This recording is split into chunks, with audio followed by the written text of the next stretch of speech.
Как се управлява робот, днес се учиха деца и родители в Стара Загора в работилницата по роботика. Демонстрациите станаха възможни благодарение на група млади хора от града на Липите и на техните приятели, програмисти и изобретатели от Велико Търново и от Техническия университет в Габрово. Залата на историческия музей се оказа малка, за да побере всички желаещи. Какво е робот? Това е едно устройство, което е свободно програмируемо, решава няколко класа задачи, като например заваряване, транспортиране на детайли, инсталирането им, навиване на болчета, ако искате. То е съществена степен на свобода и е свободно програмируемо, като то не трябва да има нужда от компютър.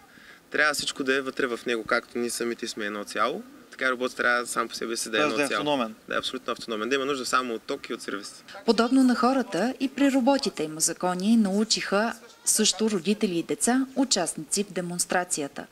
Има различни видове роботи. Подводни, мобилни, антропоморфни, вдъхновени от природата, паралелни, летящи, космически.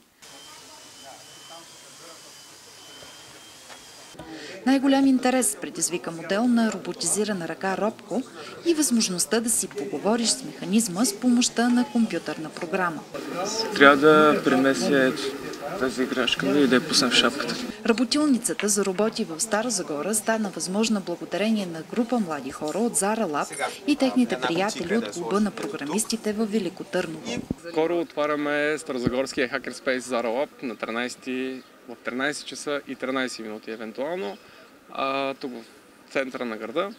Огромно помещение, отворени врати, всичко за всички е безплатно. Всеки се чувства свободен да дойде, да не види какво правиме, с какво се занимаваме, къде можем да си бъдем взаимополезни и какво ще направим заедно от тук нататък. Технологии, това в което най-много сме добри е софтуер. В града ни има страшно много софтуерни специалисти. Имаме голям потенциал, минахме през няколко училища.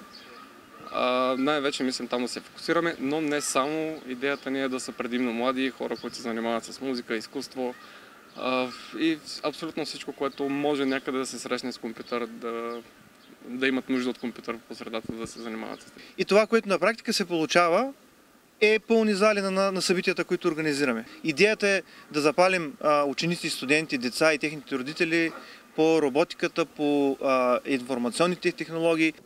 А задачата, с която трябваше да се справи Калоян, да си поговори с роботизираната ръка, завърши с успех.